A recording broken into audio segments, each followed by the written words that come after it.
બધા ટટાર બેસી પરમપિતા પરમાત્માનું નિજ નામ ઓમનો ઊંડો શ્વાસ લઈ અને 3 વાર ઓમકાર ધ્વનિ કરીએ.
ઓમ વિશ્વાનિ દેવ સવિતર્દુરિતાનિ પરાશો યત ભદ્રમ તન્ન આસુવ.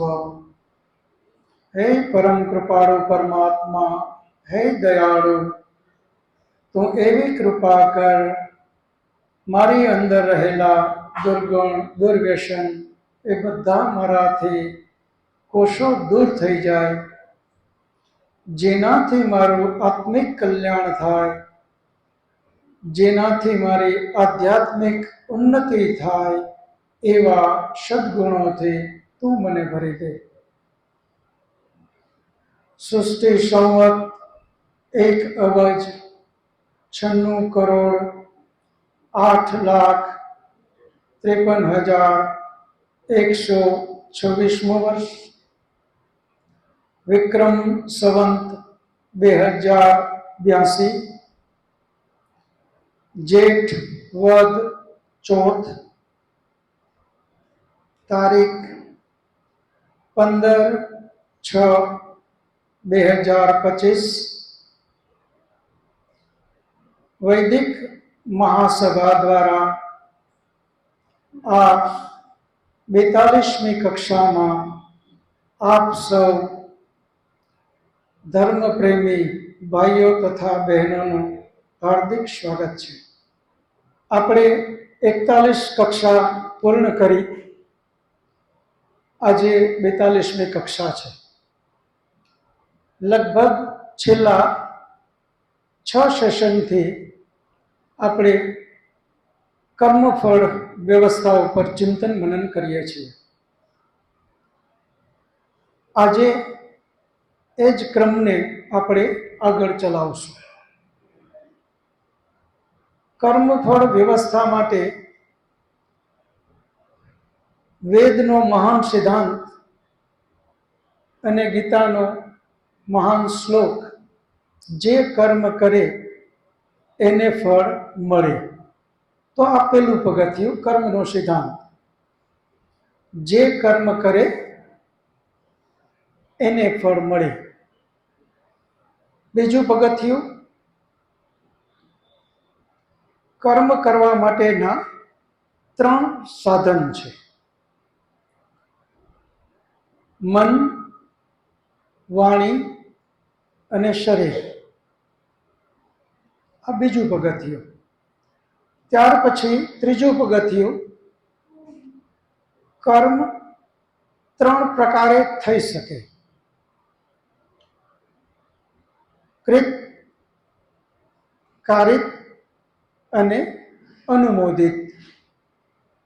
કૃત એટલે પોતે કરે, કારિત બીજા પાસે કરાવડાવે, અનુમોદિત કોઈ કરે એમાં પોતાનું અનુમોદન આપે, સહમતિ આપે. આ ત્રીજું પગથિયું. ચોથું પગથિયું, કર્મ મૂળ 3 પ્રકાર: પુણ્ય, પાપ, મિશ્રિત. જેમાં પુણ્યના બે પ્રકાર, સકામ પુણ્ય અને નિષ્કામ પુણ્ય. આ કર્મના 5 પ્રકાર. ત્યાર પછી જે કાંઈ આપણે કર્મ કરીએ છીએ એનું જે ફળ મળે છે એ આપણને 3 રીતે મળે છે. એક ક્રિયમાન, બીજું સંચિત અને ત્રીજું પ્રારબ્ધ. ક્રિયમાન, સંચિત અને પ્રારબ્ધ, આ રીતે આપણને ફળ મળે છે. એના પછી અંતિમ 6થું જે પગથિયું છે એ છે કર્મના વિભાજન કર્યા આપણે. કર્મ, કર્મનું પરિણામ, કર્મનો પ્રભાવ અને કર્મનું ફળ. આ અંતિમ પગથિયું. આ રીતે વિભાજન કરી અને આપણે એક એકની વ્યાખ્યાઓ કરતા જઈએ છીએ, ચિંતન મનન કરીએ છીએ. તો અત્યારે આપણે 4થા પગથિયા ઉપર છીએ, જેમાં આપણે પુણ્ય વિશે વાત કરી, પાપ વિશે વાત કરી અને થોડાક અંશે મિશ્રિત કર્મ વિશે પણ વાત કરી. પુણ્ય વેદની આજ્ઞા મુજબ જે સત્કર્મ કરીએ એને પુણ્ય કહેવાય. તો પાપ એનાથી ઉલટું, વેદની આજ્ઞા વિરુદ્ધ જે ન કરવાનું કરીએ એ પાપ કર્મ.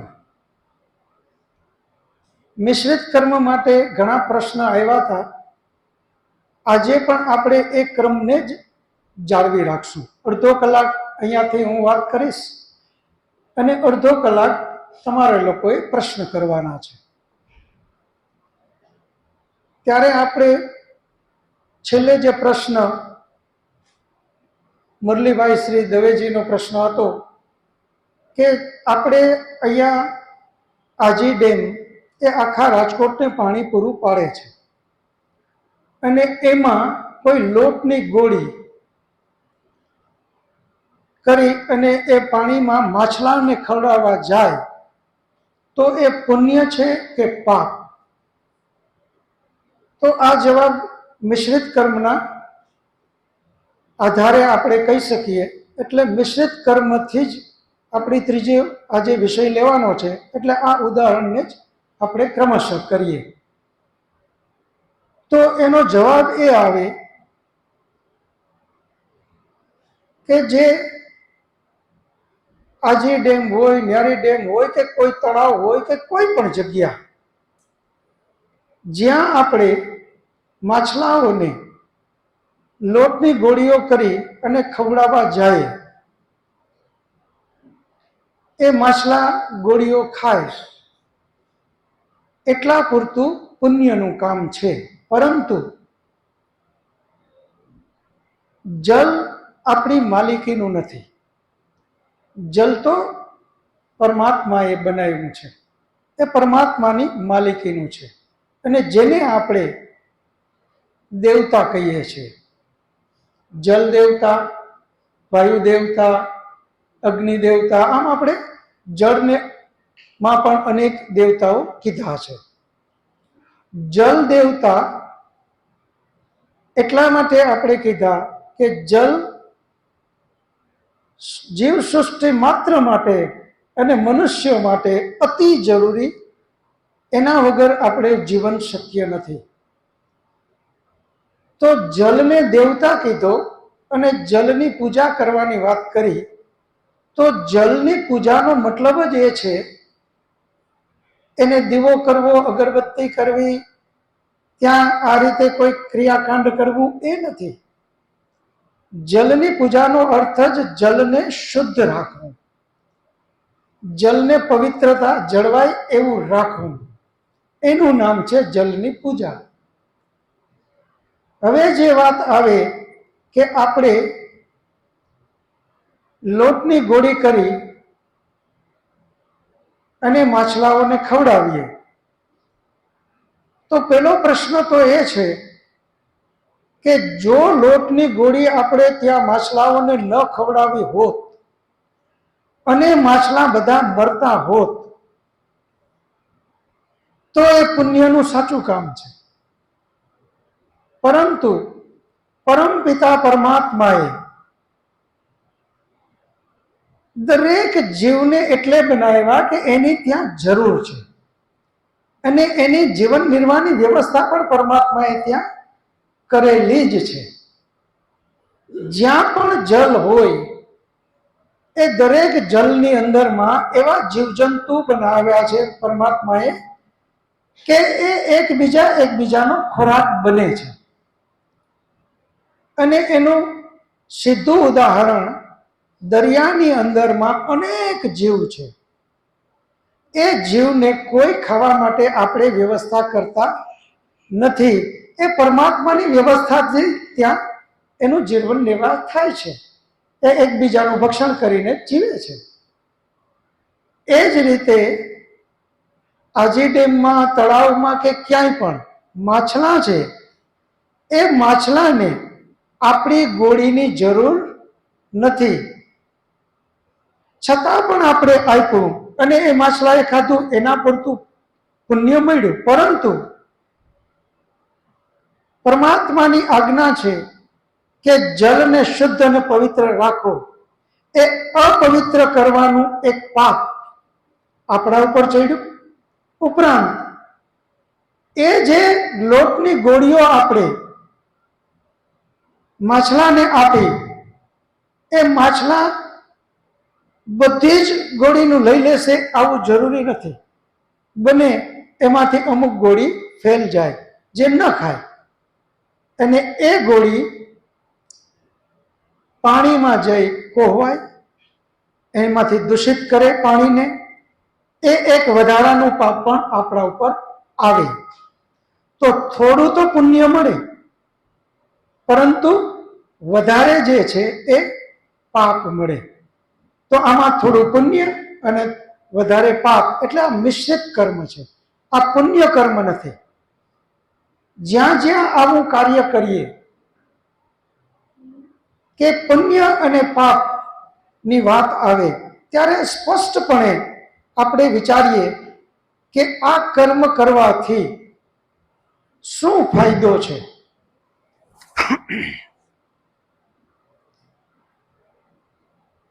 આપણે લોકો ઘરની અંદરમાં ઘણી બધી આવી આધ્યાત્મિક ક્રિયાકાંડ કરીએ છીએ ધાર્મિકતાના નામે. સત્યનારાયણ ભગવાનની કથા છે.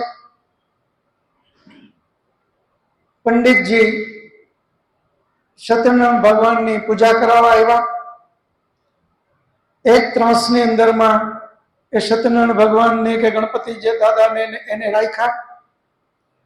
પેલા પંચામૃતથી એને નવડાવ્યા, પછી અલાલ અબીલ ગલાલ કંકુ ચોખા એનાથી નવડાવ્યા, ફરી પાછો ફૂલથી નવડાવ્યા, ફરી પાછો દૂધથી નવડાવ્યા, ફરી પાછો પાણીથી નવડાવ્યા.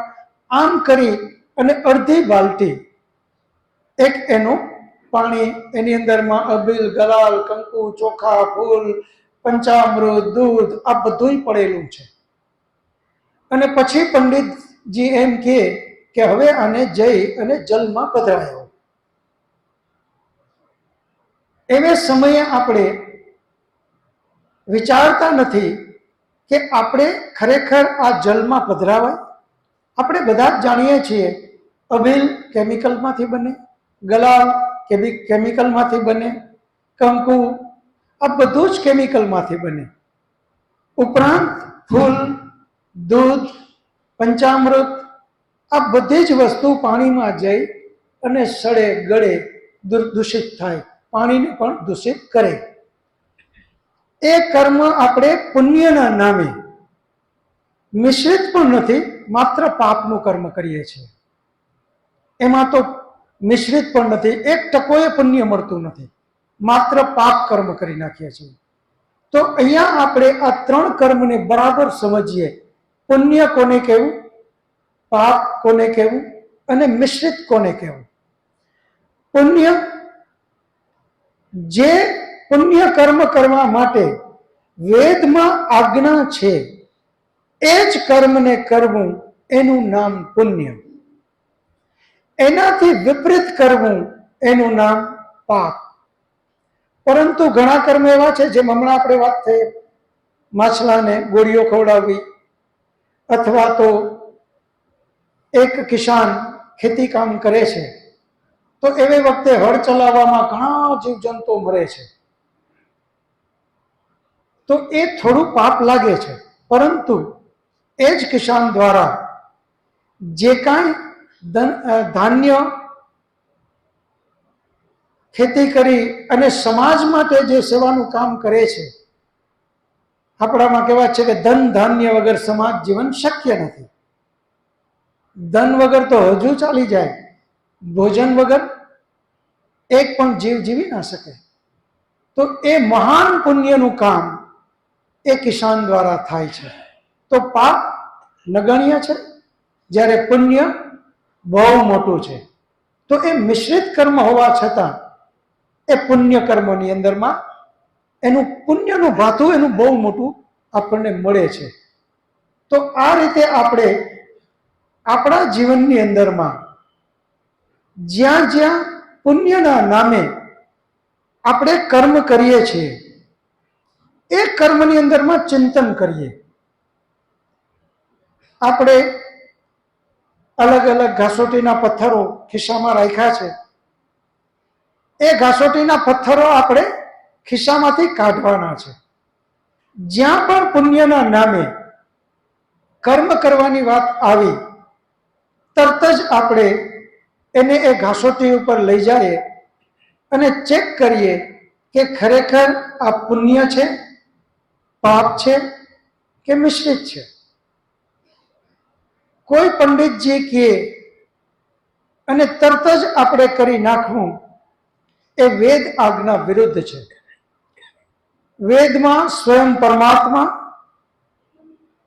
અને વૈદિક ગ્રંથોની ઉપાસના કરનારા તમામ વિદ્વાનો ઋષિમુનિઓ એમણે આજ્ઞા કરી છે કે જ્યાં ક્યાંય પણ તમે ધર્મના નામે, આધ્યાત્મના નામે કોઈ પણ વાતને સાંભળો તો એનો તરત જ સ્વીકાર ન કરો. એને તમે કાસોટીના પથ્થર ઉપર ઘસો, ચેક કરો કે ખરેખર આ કરવા જેવું છે તો જ કરો. નહીતર વગર વિચાર્યું કોઈ પણ કાર્ય કર્યું તો એટલા પૂરતા આપણે પશુ સમાન બની જશું. મનુષ્ય અને પશુ એનો જો કોઈ ભેદ હોય તો માત્ર એક જ છે. મનુષ્યની અંદરમાં ચિંતન મનન કરવા માટે વિશિષ્ટ વિવેક બુદ્ધિ છે, જ્યારે અન્ય પ્રાણીઓમાં આ વિશિષ્ટ વિવેક બુદ્ધિ નથી. બુદ્ધિ બંનેમાં છે, મનુષ્યમાં પણ છે, બીજા પ્રાણીમાં પણ છે, પણ વિશિષ્ટ વિવેક બુદ્ધિ એ માત્ર મનુષ્યમાં છે. બીજા બધા પ્રાણી એનામાં પણ બુદ્ધિ છે. શું ખવાય, શું ન ખવાય, શું પીવાય, શું ન પીવાય, આ બધી ખબર છે. આપણા એરિયાના કૂતરાને ખબર છે કે મારે કોને બટકું ભરવું, કોને બટકું ન ભરવું. જેને એ ખવડાવે છે, જે વ્યક્તિઓ એ એરિયાના, એ કૂતરું ક્યારેય એને ભસશે નહીં. બીજા એરિયાનો માણસ એ એરિયામાં જાય, એ ગલીમાં જાય એટલે તરત જ કૂતરું એને ભસે, બને કે બટકું ભરી લે, કેમ કે એને ખબર છે કે આ બહારનો છે. બુદ્ધિ એનામાં પણ છે, બુદ્ધિ મનુષ્યમાં પણ છે, પરંતુ ફર્ક માત્ર એટલો છે કે મનુષ્ય એની બુદ્ધિ જે છે એ વિશિષ્ટ વિવેક બુદ્ધિ પરમાત્માએ આપી. એને ખબર છે કે મારે શું કરવું, શું ન કરવું. એ બધું ચિંતન મનન કરવા માટે એની પાસે શક્તિ પરમાત્માએ આપી છે. જ્યારે એ ચિંતન કરવાની શક્તિ બીજા પ્રાણીઓમાં નથી. આજે આપણે બારગામોથી પણ આટલા બધા લોકો આવ્યા છે, રાજકોટના પણ આટલા લોકો આપણે બધા બેઠા છીએ. આવું ચિંતન મનન આપણે આપણા જીવનને ઉન્નત કેમ કરીએ એના માટે આપણે ચિંતન કરવા ભેગા થયા છીએ. આવું ચિંતનની બેઠક કે શિબિર અન્ય કોઈ પ્રાણીઓને ક્યારેય સાંભળી નથી. તો એક વસ્તુ આજના લેસનમાં ખાસ અહીંયાથી લઈ જાય કે જ્યાં પણ ધર્મના નામે, આધ્યાત્મના નામે જે કાંઈ કર્મ કરીએ તો એ કર્મને બરાબર પેલા કાસોટીના પથ્થર ઉપર લઈએ કે આ કર્મ કરવાથી મને ફાયદો છે. જો છે તો જ હું કરું. કોઈએ કીધું અને હું કરવા માંડું તો એટલા પૂરતો હું પશુ સમાન બની જઈશ. ઘણા લોકો એવી પણ આપણી સામે દલીલ કરે કે આટલો મોટો સમાજ કરતો હોય તો શું એ બધા ખોટા? ફલાણા ડોક્ટર, ફલાણા રાજકીય નેતા, ફલાણા એન્જિનિયર, આવડા આટલા લોકો આ બધા કરે છે તો શું આ બધા ખોટા? તો એના માટે આપણા ઋષિમુનિઓ એમ કહે છે કે સમૂહને જોઈને સત્યનું પરીક્ષણ થાય નહીં. સત્યનું પરીક્ષણ તો તમારી જે આંતરિક શક્તિ છે, વિશિષ્ટ વિવેક બુદ્ધિ, એના દ્વારા થાય. એક ઉદાહરણ તરીકે પૂરા વિશ્વની અંદરમાં માંસાહારી વધારે છે કે શાકાહારી? તો વિશ્વની અંદરમાં માંસાહારી વધારે છે. તો એનો અર્થ એ થાય કે એની સંખ્યા વધારે એટલે માંસાહાર કરવો જોઈએ? આવું ક્યારેય શક્ય નથી. અને આ આપણે જ કહીએ એમ નથી. પરમપિતા પરમાત્માએ આપણી રચના જ એવી કરી છે કે આપણને શાકાહારી બનાવ્યા. જે માંસાહારી છે એના લક્ષણ અલગ છે, જે શાકાહારી છે એના લક્ષણ અલગ છે.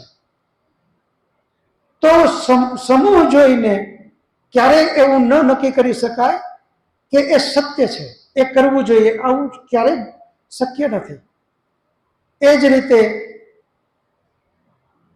મદિરાપાન યાની શરાબનું જે સેવન કરે છે દારૂ પીવાવાળા, વિશ્વની અંદરમાં દારૂ પીવાવાળાની સંખ્યા વધારે કે ન પીવાવાળાની સંખ્યા વધારે? ખાલી જે આપણો આધ્યાત્મિક દેશ ભારત વર્ષ, આનું જ ચિંતન મનન કરીએ તો પણ કદાચ આ દેશમાં પણ દારૂ પીવાવાળા વધી જતા હશે. દારૂ પીવાવાળા વધી જાય એનો અર્થ એવો નથી કે દારૂ પીવો જોઈએ. જે ગલત છે એ ગલત જ છે.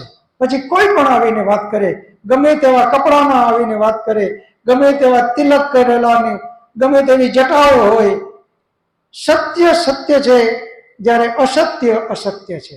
અને એની ઘાસોટી એના માટે જ આપણે બધા અહીંયા ભેગા થઈએ છીએ. જ્યાં વેદ અધ્યયન થાય છે, વેદનું ચિંતન મનન થાય, એનું અધ્યયન કરી સાચું શું ખોટું શું આનું આપણે નક્કી કરીએ. એ જ્યારે 5 પગથિયા પુણ્ય, પાપ, મિશ્રિત, હવે આવે છે સકામ અને નિષ્કામ. સકામ અને નિષ્કામ માત્ર પુણ્ય સાથે લાગુ પડશે. પાપ હંમેશા સકામ જ હોય. પાપ કોઈ દિવસ નિષ્કામ હોય જ ના શકે. એ જ રીતે મિશ્રિત કર્મ હંમેશા સકામ જ હોય, એ કોઈ દિવસ નિષ્કામ હોય જ ન શકે. જ્યારે પુણ્ય જ એક એવું છે જે સકામ બી હોઈ શકે અને નિષ્કામ પણ હોઈ શકે. કર્મ તો જે રીતે આપણે કરીએ છીએ એ જ રીતે થશે. અહીંયા ખાસ એક ચોખવટ, સકામ પુણ્ય એક ગલત નથી. સકામ પુણ્ય જે છે એ નિષ્કામ પુણ્ય માટેનું પેલું પગથિયું છે. પેલા આપણે લોકોએ સકામ પુણ્યથી જ શરૂ કરવું પડશે. સકામ પુણ્યને બરાબર પચાવી લીધું અને લાગે કે હા હવે હું આમાંથી આગળ નીકળી શકું, ત્યારે નિષ્કામ કર્મની શરૂઆત થાય. સકામ કર્મ એટલે શું? લોકેશના, વિતેષણા, આ બંને માટે અમુક વખતે આપણે પુણ્યનું કામ કરીએ છીએ. ખાસ કરીને તો લોકેશના. કોઈ એક હોસ્પિટલમાં બહુ મોટું દાન આપે અને ત્યાં એમનો એ બહુ મોટો બોર્ડ લગાવે કે ભાઈ આ વોર્ડનું દાન આ વ્યક્તિ દ્વારા મળ્યું. આનો અર્થ એમણે ખોટું કર્યું આવું બિલકુલ નથી. એમણે દાન આપ્યું, એ બહુ મોટું પુણ્યનું જ કામ છે. પરંતુ બંનેના ફળમાં માત્ર ફરક છે. સકામ પુણ્ય કર્મનું ફળ અલગ છે અને નિષ્કામ પુણ્ય કર્મનું ફળ અલગ છે. આ ફળમાં ભેદ છે. ફળ બંનેના સારા છે. ફળ બંનેના સારા છે, પરંતુ વિશેષ સારું કયું આ આપણે આમાંથી ધીમે ધીમે આગળ શીખવા મળે. પરંતુ પહેલા તો સારું કર્મથી તો શરૂ કરવું પડશે. સારા કર્મની તો આપણે પ્રેક્ટિસ કરવી પડશે. સારું કર્મ કરી અને પછી વિચાર કરશું કે હજુ આમાં સારું શું, હજુ આમાં સારું શું. એમ જ્યારે ચિંતન મનન કરતા જાશું ત્યારે આપણે નિષ્કામ કર્મ તરફ આગળ વધશું. તો સકામ પુણ્ય કર્મ જે છે એ જીવનમાં ખૂબ જરૂરી છે. પરંતુ ફરી પાછી ત્યાં એક લાલ લાઈટ. સકામ પુણ્ય કેવું કોને, આ ફરી પાછું ચિંતન મનન કરવાનો વિષય છે. આપણે બધા જ જાણીએ છીએ કે લોકો પુણ્ય કમાવાના નામે જ એવી એવી જગ્યાએ દાન આપે છે કે જ્યાં ખરેખર પુણ્ય નહીં પાપ મળે. આ બાબતની ખાસ ચીવટ લઈએ આપણે કે પુણ્યના નામે આપણે પાપના ભાગીદારી ન બની જઈએ. જ્યાં જરૂરી છે ત્યાં જ પૈસો આપીએ. આપણે બધા ચિંતન કરવા વાળા છીએ. પુણ્ય કરવા માટે હાથ લાંબો કર્યો કે તરત જ વિચાર કરીએ કે મારો પૈસો, મારું અન્ન, આ જે કાંઈ હું આપું છું એનો ઉપયોગ કઈ રીતે થવાનો છે. જો એનો 100% સદુપયોગ જ થાય એવી જગ્યાએ જ પુણ્ય કરીએ. એવું ન બને કે એવી જગ્યાએ જઈને આપી દીધું. ભૂતકાળમાં પણ આપણે ખૂબ ભૂલો કરી છે જેનું ફળ આપણે બહુ આ સમાજે ખૂબ મોટી નુકસાનીથી ભોગવ્યું છે. આજે પણ એ જ રસ્તા ઉપર મોટા ભાગનો સમાજ છે. તો ત્યાં આપણે લાલ લાઈટ બતાવીએ કે જ્યાં આપણને ખબર છે કે અહીંયા પુણ્ય થાય છે, આ રૂપિયાનો સદુપયોગ થાય, માત્ર ત્યાં પુણ્ય કરીએ. એ પછી સકામ ભલે થાય, આપણા નામ માટે ભલે થાય, લોકેશન માટે ભલે થાય. ધીમે ધીમે ધીમે ધીમે એક દિવસ એવો આવશે કે લોકેશન પણ આપણને અંદરથી ખૂંચશે. એ લોકેશન પણ આપણને અંદરથી પિંચ કરશે કે નહીં, હવે આ લોકેશનની પણ જરૂર નથી. અને પછી એ લોકેશનથી જે કંઈ કર્મ પુણ્ય કર્મ કર્યું એનું ફળ શું? તો એનું ફળ ફરી સારો જન્મ, ફરી સારો પરિવાર, ફરી સારા મિત્રો, ફરી સારા ગુરુજનો, ફરી આ બધી સારી વ્યવસ્થાઓ, સુખ સુવિધાઓ, આ બધું જ જે કાંઈ મળે છે એ સકામ પુણ્યના આધારે જ મળે છે. એ બધું તો હવે મેળવી લીધું, એ બધું જ આપણને મળી ગયું. તો હવે આગળ શું કરવાનું છે? પરિવાર ખૂબ સરસ છે, આર્થિક ખૂબ સુખ સુવિધાઓ છે, મિત્રો બધા સજ્જન છે, ગુરુજનો ખૂબ સારા મળ્યા છે, દરેક રીતે પરિવારમાં સુખ શાંતિ છે, આનંદ છે, પ્રેમ છે, લાગણી છે. તો હવે આગળ નજર આવશે કે હવે મારે મારું પોતાનું કલ્યાણ કરી લેવું જોઈએ, અને એ છે આત્મિક કલ્યાણ. સકામ અને નિષ્કામમાં આટલો જ માત્ર ભેદ છે. કર્મ તો એ જ કરવાનું છે. એક ડોક્ટર એક દર્દી એની પાસે આવે, એને ચેક કરે, એની દવા આપે, એની પાસેથી પૈસા લે, આ બધું જ કરે. એની ભાવના માત્ર એટલી છે કે મારે આ પૈસાનો મારા પરિવાર માટે, મારા માટે, સુખ સુવિધાઓ માટે મારે આનંદ કરી લેવો છે, મારે આ પૈસાથી મોજ કરવી છે મારા પરિવારને, આ સકામ છે. પરંતુ એ જ ડોક્ટર એની ભાવના બદલી નાખે, મારે આ જે દર્દી આવ્યો એની પાસેથી એની કેપેસિટી પ્રમાણે જ પૈસા લેવા છે. ગરીબ છે તો નજીવા, બહુ ગરીબ છે તો જોતા જ નથી, અમીર છે તો વધારે પૈસા. એ પૈસાનો ઉપયોગ તો કે મારી પાસે તો પરમાત્માએ ખૂબ દીધું, મારો પરિવાર તો સુખી છે, હવે આ પૈસાનો હું જ્યાં જરૂરિયાતમંદ લોકો છે ત્યાં ઉપયોગ કરીશ. અને એ ઉપયોગ કર્યા પછી આ મારી વાતની જાહેરાતની પણ હવે મારે જરૂર નથી. હું માત્ર પરમપિતા પરમાત્મા જે કણ કણમાં મારી અંદર પણ વસેલો છે એને જ બતાવવા કરીશ કે હે પરમાત્મા, હવે માત્ર મારું જે કાર્ય છે એ હું તને બતાવવા કરીશ કે મારું કાર્ય લગજે, હું હવે જો આ કરું, ને તારી પાસે મારી અપેક્ષા પણ છે, તારે મને હવે આગળ આગળ મોક્ષના રસ્તા સુધી લઈ જવાનો છે. એ મોક્ષની અપેક્ષા પરમાત્મા જ પૂરી કરી શકશે. તો પરમાત્મા પાસે જે મોક્ષની અપેક્ષા એ જે કાંઈ આપણે કર્મ કરીએ છીએ, ઘરની અંદરમાં બહેનો રસોઈ કરે, ખેતરની અંદરમાં કિસાન ખેતી કરે, દુકાનની અંદરમાં વેપારી બિઝનેસ કરે, સર્વિસમેન જે જ્યાં જ્યાં સર્વિસ કરે છે ત્યાં જે કાંઈ કર્મ કરે છે એ બિલકુલ જ્યારે નિષ્કામ બની પરમાત્માની મોક્ષની પ્રાપ્તિ માટે કરે તો સમજજો કે હવે નિષ્કામ બાજુ ગયો અને એ કર્મનું એને મોક્ષનું ફળ મળશે. તો સકામ જે છે એનું ફળ ફરી સારો જન્મ, સારી સુવિધાઓ, સારો પરિવાર, સારું મિત્ર સર્કલ, આ બધું જ જે સારું છે એ સકામ કર્મનું ફળ, જ્યારે નિષ્કામ કર્મનું ફળ એ મોક્ષ છે. તો આપણે બધાએ સકામ કર્મ કરતા પહેલા શીખવું, જ્યાં કંઈ આપણે કરીએ છીએ, નોકરીએ જઈએ છીએ તો ત્યાં આપણે પહેલા તો લાંચ, રિશ્વત આ બધામાં બ્રેક મારીએ. આ બધામાં બ્રેક મારતા મારતા મારતા ત્યાં તો હજી પુણ્ય કર્મ છે જ નહીં.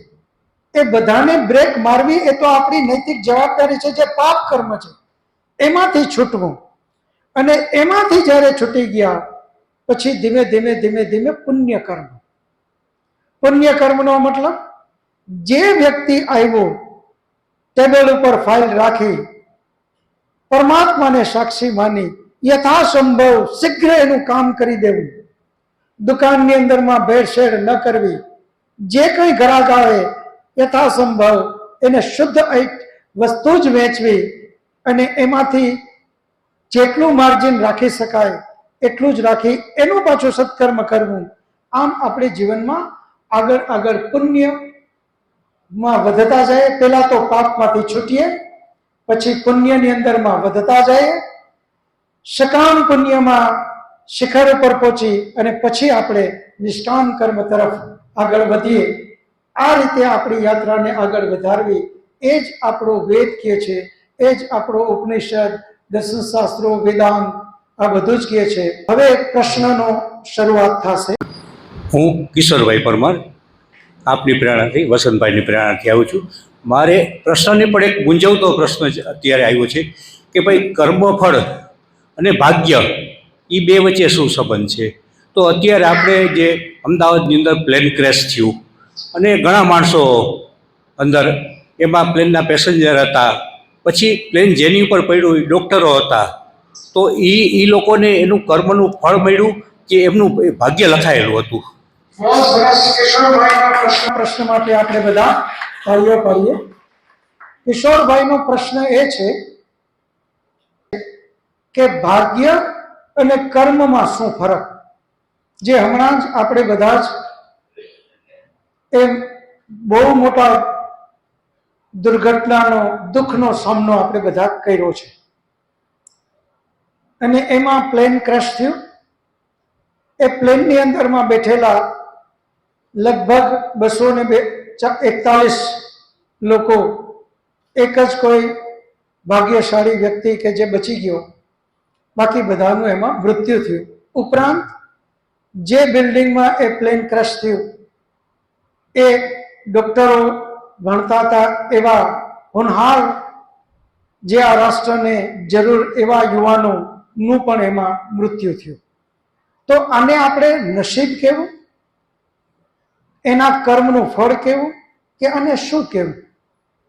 તો આપણે કિશોરભાઈ આના પછીનું જે સ્ટેપ છે, જે છેલ્લું સ્ટેપ આપણે કીધું, જેના આપણે 4 વિભાજન કર્યા, એને અત્યારે લઈ લઉં છું. પહેલું કર્મ કરનારો યાની કર્મ, બીજું કર્મનું પરિણામ, ત્રીજું કર્મનો પ્રભાવ, અને ચોથું કર્મનું ફળ. વેદ અને ગીતાજી બહુ ક્લિયર કહે છે કે કર્મ જે કરે એને જ એનું ફળ મળે. અહીંયા જેટલા પેસેન્જરો બેઠા હતા એમાંથી કોઈએ આ કર્મ કર્યું નથી. જેટલા ડોક્ટરો કે જે સ્ટાફ કે કોઈ પણ એમાં જેમનું મૃત્યુ થયું એમણે પણ આવું કોઈ કર્મ કર્યું નથી. તો આ પહેલું તો જવાબ એ છે કે આ કર્મનું ફળ નથી, આ નક્કી થયું. કારણ કે કર્મનું ફળ પરમાત્માનો નિયમ છે, સિદ્ધાંત છે કે જે કર્મ કરે ફળ એને જ મળે. તો આમાં ન તો ક્રૂ મેમ્બરોનું કોઈ કર્મ છે, ન તો પેસેન્જરોનું કોઈ કર્મ છે, અને અત્યારે આપણે પાયલોટનું પણ કર્મ ન ગણી શકાય. જો એમની કોઈ ભૂલ હોય તો એટલા પૂરતું એમનું કર્મ, પણ હવે એ તો પછીથી ખબર પડશે, બ્લેક બોક્સની ને જે કાંઈ એમનું પરીક્ષણ થશે પછી. અત્યારે તો આપણે એમને પણ આના કર્મ માટે કોઈ દોષિત ન કહી શકાય. ન ડોક્ટરોનું, ન પાયલોટનું, ન ક્રૂ મેમ્બરનું, ન પેસેન્જરોનું, કોઈનું કર્મ આમાં હતું નહીં. અત્યારે આપણે એમ માની લઈએ કે એમાં કોઈ ટેકનિકલ ખામી આવી. એ ટેકનિકલ ખામી જે છે એ ટેકનિકલ ખામીના પણ અનેક જવાબો છે. ગ્રાઉન્ડ સ્ટાફ જે બધા ટેકનિશિયનો, એન્જિનિયરો છે, એમની જવાબદારી છે કે એમણે ટેક ઓફ પહેલા એ પ્લેનનું બધું જ પરીક્ષણ કરવું. એમાંથી જો કોઈ ચૂક્યા હોય તો એ પણ એમાં દોષિત હોય. જો એમાં કોઈ વાલ્વ ચાલુ કર્યો, બંધ કરીને પાછો ચાલુ કરવામાં ભૂલી ગયા તો એ પણ દોષિત હોય. તો એટલા પૂરતા એ દોષ એ લોકો ઉપર જશે.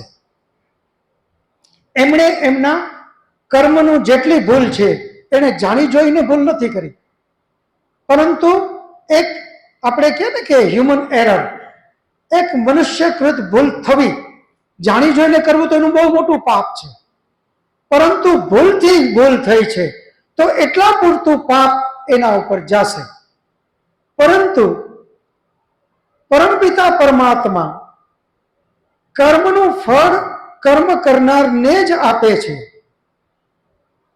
તો હવે અહીંયા આ બધા જેનું મૃત્યુ થયું એનું શું? તો મૃત્યુનો અર્થ અહીંયા આપણે બધાએ સમજવો જોઈએ. ગીતાનો મહાન શ્લોક, આત્મા ન મરી શકે, ન બાળી શકે, ન ભીંજવી શકાય, ન કાપી શકાય, ન સૂકવી શકાય, ન આવી કોઈ પણ આત્માને કોઈ અસર થતી નથી. વેદ પણ આ જ વાત કરે છે કે આત્મા તો અજર અમર છે. આપણે પહેલા જ દિવસે જે પહેલા જ સેશનોમાં જે વાત લીધી કે 3 તત્વને વેદ નિત્ય માને છે. એક પરમાત્મા, બીજા આત્માઓ, અને ત્રીજી પ્રકૃતિ. તો આત્મા નિત્ય છે. મૃત્યુનો અર્થ અહીંયા એ છે કે એ આત્મા આ શરીરમાંથી બીજા શરીરમાં એનું જવું, એનું નામ આપણે મૃત્યુ કહીએ છીએ. તો જેટલા આત્માઓ આ પ્લેન ક્રશમાં આ શરીર છોડી અને જતા રહ્યા, પરમપિતા પરમાત્મા એના કર્મનું ફળ ક્યાંય પણ ફેલ જવા દેતો નથી. આપણી દ્રષ્ટિએ એમનું મૃત્યુ થયું, પરંતુ આત્મા કોઈ દિવસ મરતો નથી. એમનો તો ફરી નવો જન્મ આગલા શરીર માટે એને મળી ગયો. જે ક્ષણે આ પ્લેન ક્રશ થયું અને જેટલા આત્માઓ આ શરીર છોડીને ગયા, એમના કર્મનો હિસાબ પરમપિતા પરમાત્મા પાસે છે જ. એ તો સર્વત્ર છે, અણુ અણુમાં વસેલો છે, સર્વજ્ય છે. એમની પાસે બધાનો હિસાબ કિતાબ છે જ. એટલે એ જેટલા આત્માની યાત્રા જ્યાં અટકી છે પુણ્ય અને પાપમાં, એ પ્રમાણે જ એમને બીજો શરીર આપી અને નવો જન્મ આપી દીધો. એમનું કરેલું કોઈ પણ વસ્તુ ફોકટ જતી નથી. એમનો નવો જન્મ આપી દીધો અને ત્યાં ફરી પાછો એમની નવી યાત્રા શરૂ થશે.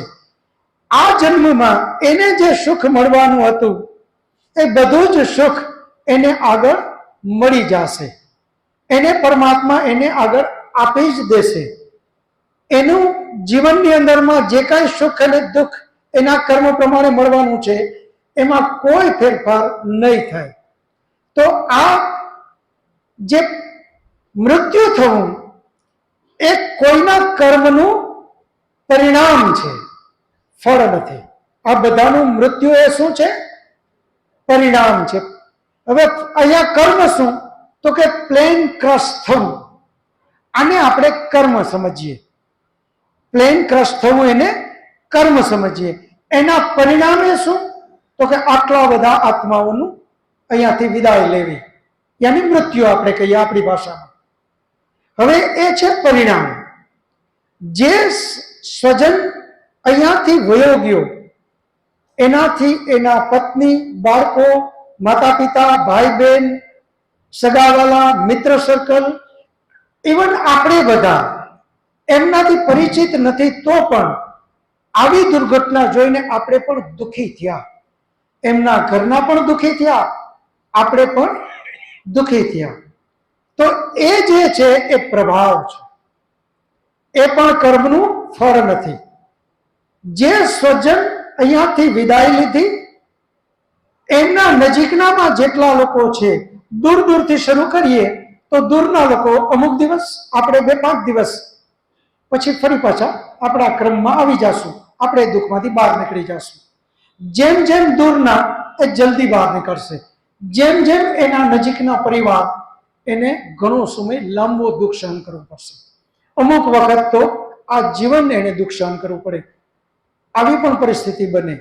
તો એ જે પ્રભાવ, જે સ્વજન વયા ગયા, એમના દ્વારા એને ઘણું બધું સુખ, શાંતિ, આનંદ મળવાનો હતો, પરંતુ એ સ્વજનના વયા જવાથી હવે એને દુઃખ મળ્યું.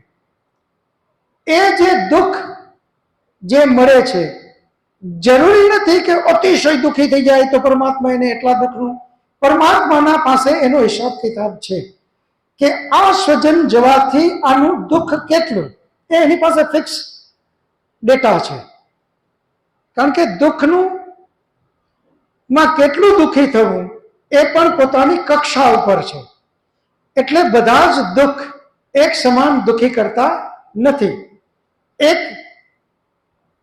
1 લાખનું નુકસાન આવ્યું તો એક વ્યક્તિ ખૂબ દુઃખી થઈ જશે, એક વ્યક્તિ એને કઈ અસર નહીં હોય.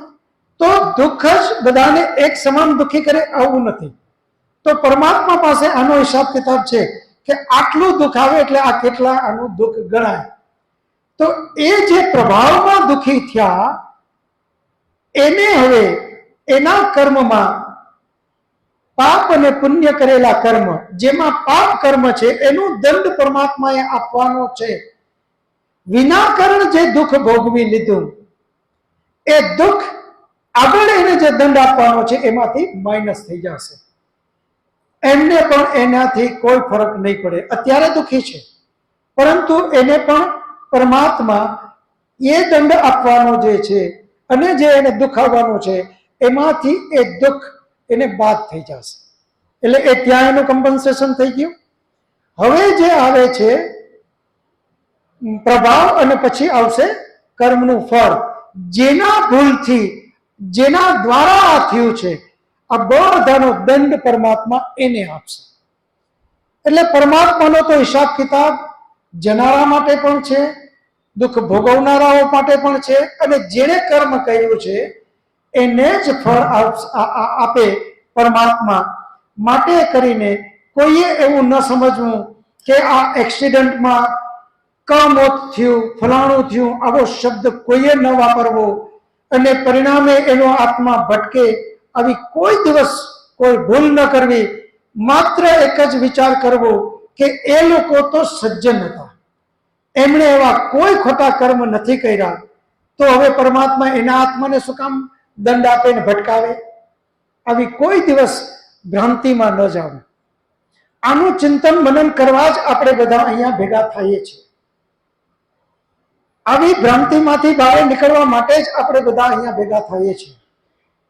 દરેક જગ્યાએ ચિંતન કરો કે જે નિર્દોષ છે, જેના એવા કોઈ ખોટા કર્મ નથી, તો પરમાત્મા એને દંડ શું કામે આપે? માટે આવી ભ્રાંતિમાં ન જવું કે એનો અસ્થિ ફલાણી જગ્યાએ પધરાવો તો આમ થશે, ફલાણી જગ્યાએ, એને તો પરમાત્મા એના કર્મ પ્રમાણે, એના હિસાબ કિતાબ પ્રમાણે નવો જન્મ આપી દેશે. એ પ્રમાણે એની યાત્રા કન્ટિન્યુ આગળ આગળ ચાલતી રહેશે. માટે કોઈએ પણ ભ્રાંતિમાં ન જવું. એના કર્મનું આ ફળ બિલકુલ નથી. જેટલા લોકો આમાં હતાહત થયા છે, જેટલા લોકોએ આમાં જીવન ગુમાવ્યું છે, એના કર્મનું આ ફળ બિલકુલ નથી. એ તો પરિણામ છે. એને તો જે કર્મ કર્યા છે એનું ફળ એને પરમાત્મા આગળની યાત્રામાં આપશે, આપશે ને આપશે જ. આવું જ મનમાં લઈ અને જીવનમાં આગળ વધજો. હવે કોઈ બીજો કોઈ પ્રશ્ન હોય તો પૂછો. રાજેશભાઈ બોલું છું, ટંકારાથી આવ્યા છીએ. હવે કોઈ વ્યક્તિ પર દુઃખ આવે તો એ વ્યક્તિને પ્રતીતિ થાય કે આ મારું કર્મનું પરિણામ છે કે કર્મનું ફળ છે કે કર્મનો પ્રભાવ છે, એ વ્યક્તિને ખબર પડે? બહુ સરસ. રાજેશભાઈ માટે તાળીઓ પાડીએ બધા. રાજેશભાઈનો પ્રશ્ન છે કે કોઈને પોતાના કર્મનું ફળ છે કે કેમ, એનો કેમ કરીને ખ્યાલ આવે કે આ મેં કર્મ કર્યું એનું ફળ છે કે કોઈના કર્મનું મારું પરિણામ છે કે પ્રભાવ છે બીજાનું? આને કેમ ખબર પડશે? તો બહુ સરસ પ્રશ્ન છે રાજેશભાઈનો. મુખ્ય વિષય તો એ છે કે આપણે લોકો જે કાંઈ કર્મ કરીએ છીએ એની બીજા કોઈને ખબર હોય કે ન હોય, પરંતુ આપણે તો જાણીએ જ છીએ. બે વ્યક્તિને બધા જ કર્મની ખબર છે, એક પોતે અને બીજા પરમાત્મા. એટલે દરેક જગ્યાએ બે નામ આવશે. જેણે જેણે જે કર્મ કર્યા એ કર્મને એ વ્યક્તિ તો જાણે જ છે, અને બીજું કોણ જાણે? તો કે પરમાત્મા. ઘણા એવો પણ પ્રશ્ન કરે કે યાર આ જીવનમાં આનંદ કરી લ્યો, મોજ શોખ પૂરા કરી લ્યો, આવતો જન્મ કોણે જોયો છે? કેને ખબર છે કે આપણે ક્યાં જાશું? ખરેખર એ ચિંતન નથી કર્યું. ચિંતન કર્યા વગરનો એ પોતાની જાતને આનંદમાં માની લીધો છે. બીજાને ખબર છે કે નહીં? પોતે પોતાના કર્મને સારી રીતે જાણીએ જ છીએ કે મારા કર્મ કેટલા સારા. સમાજની વચ્ચે તો કેટલો સરસ થઈને રહીએ, કેટલો ડાયો ડમરો થઈને રહીએ, ડાય ડમરી થઈને રહીએ, પરંતુ સવારથી સાંજે ઘરે જઈ અને જ્યારે આત્મનિરીક્ષણ કરીએ ત્યારે ખ્યાલ આવે કે આપણે કેટલા સારા કર્મ અને આપણે કેટલા ખરાબ કર્મ કર્યા છે. તો ચોક્કસપણે આપણે જ્યારે આપણું ચિંતન મનન, અને ચિંતન મનન કરવાનો જ આપણો વેદ, આપણા વૈદિક ગ્રંથો આપણને અને આપણા ઋષિમુનિઓ આપણને બતાવે છે. એ ચિંતન મનન કરવાનું જ એ આપણને શીખવે છે, અને એ જ માત્ર આની ચાવી છે. ચિંતન મનન કરવું એ જ ચાવી છે. જે જે વ્યક્તિ ચિંતન કરે છે એને ખબર છે કે મારા કર્મનું ફળ છે કે આ કોઈએ કરેલા કર્મનું પરિણામ અથવા તો પ્રભાવ છે, એ સારી રીતે નક્કી કરી શકશે. આ જન્મમાં તો નક્કી કરી શકશે, પરંતુ એ પણ નક્કી કરી શકશે કે મૃત્યુ પછી હું ક્યાં જવાનો છું. આપણે બધા જ જાણીએ છીએ કે આપણા કર્મ કેટલા સારા અને કેટલા ખરાબ. જો આપણા કર્મ સારા, વેદનો નિયમ છે 50-50%. પરમાત્મા કેટલો ઉદાર છે, 50-50%માં મનુષ્ય બનાવી દે છે. તો આપણે બધાએ ચિંતન કરવાનું છે કે 50%-50%માં જો આવી ગયા તો માણસ, નહીતર તો પછી ડિસ્કવરીમાં આપણે આવવાના જ છીએ. આ નક્કી છે. એટલે આ જન્મના કર્મ અને આ જન્મ પછી આગળમાં આપણે શું થવાના એનું પણ જે વ્યક્તિ સચેત છે, જે વ્યક્તિ ચિંતન મનન કરનારો છે, અહીંયા નારો કહો એટલે નારી સમજી જ લેવાનું. કારણ કે આપણે, તમે બધા વૈદિક ગ્રંથોનું અધ્યયન કરવા વાળા છો. પુરુષમાં સ્ત્રી અને ત્યાં પણ પાછો પુરુષ, ભાઈઓ અને બહેનો બંને આવી જાય, એનું નામ જ પુરુષ. તો અહીંયા હું એક શબ્દમાં કહું તો બહેનો અને ભાઈઓ બધાએ સમજવું. તો જ્યાં જ્યાં આપણા સત્કર્મ છે, જ્યાં જ્યાં આપણે લાગે કે મારા જીવનમાં તો મેં ખૂબ સારા કર્મો કર્યા છે, તો ફરી આપણો ખૂબ સારી જગ્યાએ જન્મ મળશે જ.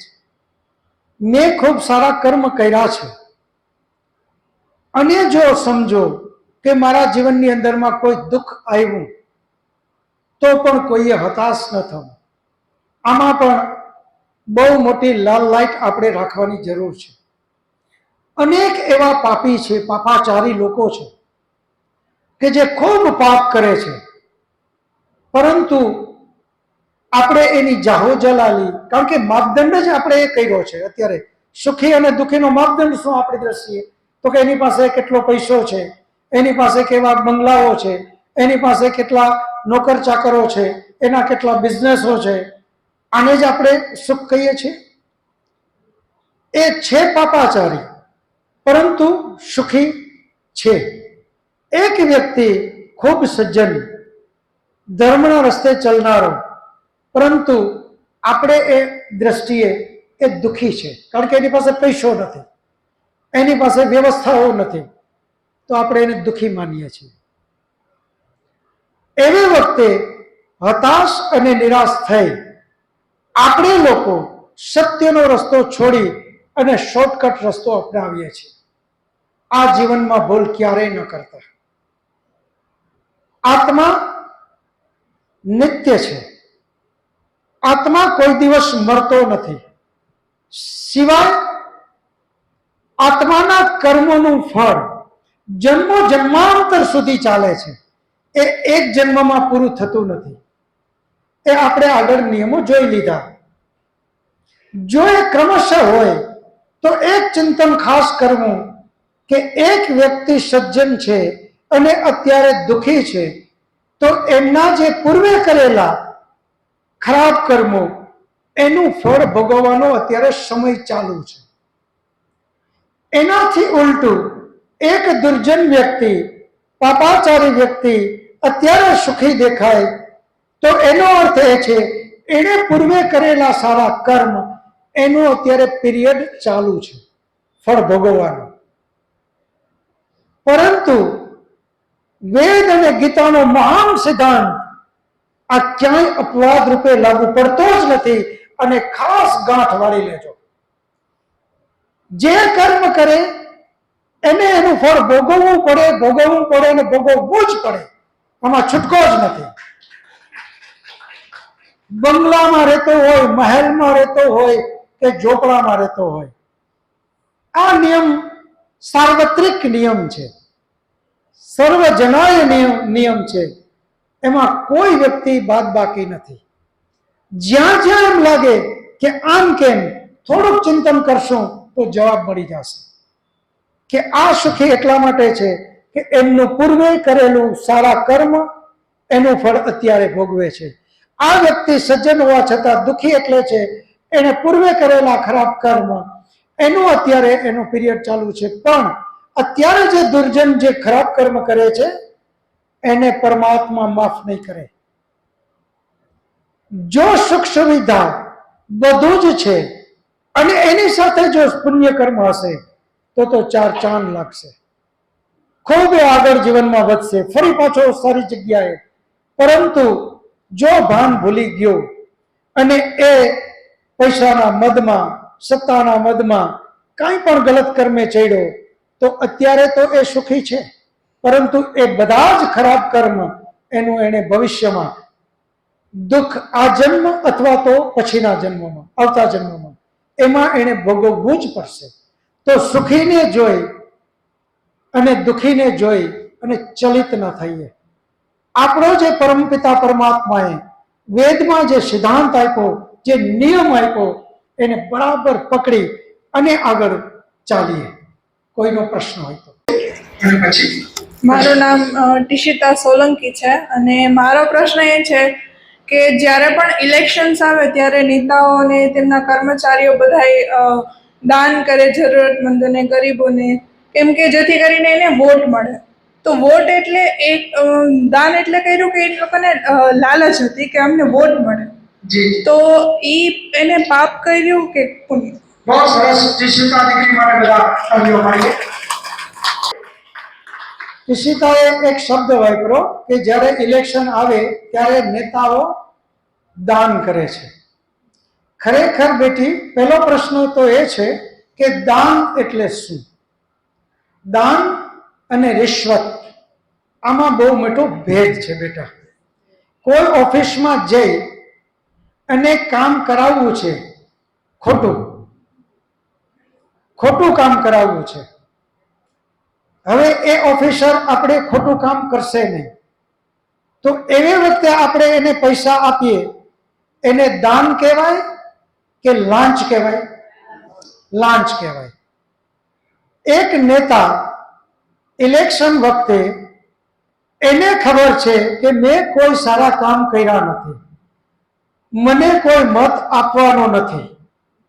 હવે એ આવી પૈસાના રૂપે, વસ્તુઓના રૂપે, દારૂની બોટલોના રૂપે આ બધું જ જે આપે છે એને દાન કહેવાય કે લાંચ કહેવાય? લાંચ કહેવાય. એ દાન નથી બેટા. દાન એવી જગ્યાએ જ આપણો વેદ કહે છે કે જ્યાં એની જરૂરિયાત છે અને એ જરૂરિયાત મુજબ જ તમે આપો. એક વ્યક્તિ બીમાર છે, એની પાસે એ બીમારીની જે ટ્રીટમેન્ટ કરાવવું છે એના પૈસા નથી અને એને જઈને આપી આવે, એ દાન છે. પરંતુ એવા વ્યક્તિઓનો સમૂહ કે જ્યાં નેતાઓ દારૂની બોટલો પણ આપે છે, કારણ કે એ પીને આનંદ કરે, મસ્તીમાં રહીએ અને પછી હવે આપણે એને મત જોઈએ છે, તો દાન નથી બેટા. દાન નથી, એ લાંચ છે. અને લાંચ દેવી અને લેવી એ બંને પાપ છે. તો અહીંયા દાન નથી એટલે એ દેનારો પણ પાપી છે અને એ લેનારો પણ પાપી છે. દાન દેવું પુણ્ય છે અને દાન લેવું જરૂરિયાત હોય તો એમાં વાંધો નથી. પરંતુ તારા પ્રશ્ન પૂરતું જ જો ધ્યાન કેન્દ્રિત કરીએ તો ત્યાં બંને પાપી છે. લાંચ લેવી એ પણ પાપ છે અને લાંચ દેવી એ પણ પાપ છે. એ નેતા પણ પાપી છે અને એની પાસેથી જેટલા લોકોએ લાંચ લીધી એ પણ પાપી છે. તો હવે આપણો સમય પૂર્ણ થાય છે. આપણે બધા કટાર બેસી શાંતિપાઠ કરશું અને ત્યાર પછી બધાએ પ્રસાદ લઈને જ જવાનું છે. કોઈ પણ પ્રસાદ લીધા વગર અહીંયાથી જશે નહીં. અને જે લોકોને બધાને નિમંત્રણ છે એમણે તો કન્ટિન્યુ અહીંયા જ રહેવાનું છે. શાંતિપાઠ. ઓમ દ્યૌ શાંતિરંતરિક્ષં શાંતિ पृथ्वी शान्तिराप शान्ति षदयः शान्तिः वनस्पतयः शान्तिर्विश्वे देवा शान्तिर्ब्रह्म शान्ति सर्वं शान्ति शान्तिरेव शान्ति सामा शान्तिरेधि ॐ शान्ति शान्ति शान्तिः सर्वेभ्यो नमः। सबको सादर नमस्ते जी। બે હાથ જોડી એકબીજાને બધા નમસ્તે કરી લેશું। નમસ્તે નમસ્તે નમસ્તે નમસ્તે જી, નમસ્તે આચાર્યજી, નમસ્તે।